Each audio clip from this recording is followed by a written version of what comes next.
नमस्कार दोस्तों, आज के इस वीडियो में बात करूंगा कि हमारे जो मेडिटेशन है वो हम कैसे करते हैं। बहुत सारे लोग मेडिटेशन का अलग अलग तरीका बताते हैं। कोई कहता है मेडिटेशन का मतलब होता है कि आंख बंद कर लो और किसी एक चीज़ पे फोकस करो, तो मेडिटेशन है वो। मेडिटेशन का मतलब ये नहीं होता कि आप आंख बंद कर लिया मेडिटेशन हो गया, नहीं। मेडिटेशन आप कहीं भी कर सकते हो, कभी भी कर सकते हो। उसके लिए मैं आप सबको एक ऐसा तरीका बताऊंगा जो मेडिटेशन का सबसे सरल तरीका है। जैसे आप कहीं किसी पार्क में गए, किसी चीज़ को देखा, अब आपको कुछ नहीं करना है, अब उस चीज़ पे ध्यान लगाना है। ध्यान लगाना है, ध्यान लगाना नहीं है, ध्यान लग जाना चाहिए।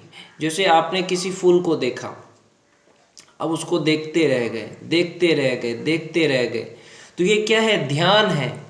किसी खूबसूरत लड़की को देखा, खूबसूरत महिला को देखा, तो होता क्या है कि आपको ध्यान लगाना नहीं पड़ता है, ध्यान लग जाता है। वही बात यहाँ पे मैं करना चाहता हूँ आपसे कि ध्यान लगाने वाली चीज़ है ही नहीं, ध्यान खुद लग जाता है।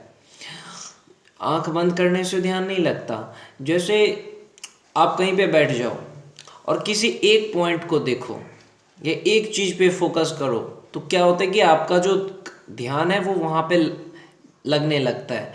उससे क्या होता है कि आप फिर दूसरा कोई भी काम करते हो, चाहे पढ़ाई लिखाई हो, चाहे आपके को जो भी आप करते हो, उसमें आपको ऑटोमेटिक ध्यान लगने लगता है। इसलिए आपको 5 या 10 मिनट आपको ऐसा करना चाहिए, कहीं भी कभी भी करना चाहिए कि कोई एक चीज़ को आप लगातार 10 मिनट तक देखते रह जाओ।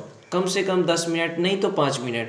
तो इससे क्या है कि इससे होता क्या कि आपका ध्यान उधर लग जाएगा, और ये ध्यान ही आपको जो है ना एक ऐसा पावर देता है जिससे कि आप कोई भी चीज़ में कंसंट्रेशन कर पाते हो, किसी भी चीज़ में आपका मन लगता है। क्यों?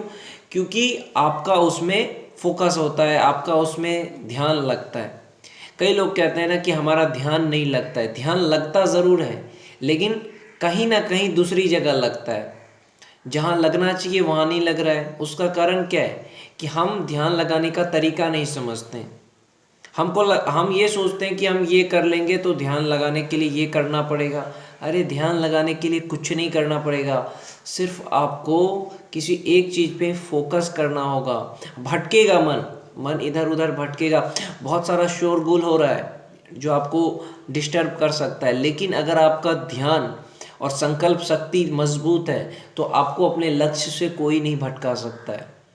तो ऐसा ध्यान होना चाहिए कि आपको कोई आपके संकल्प शक्ति से भटका ना सके।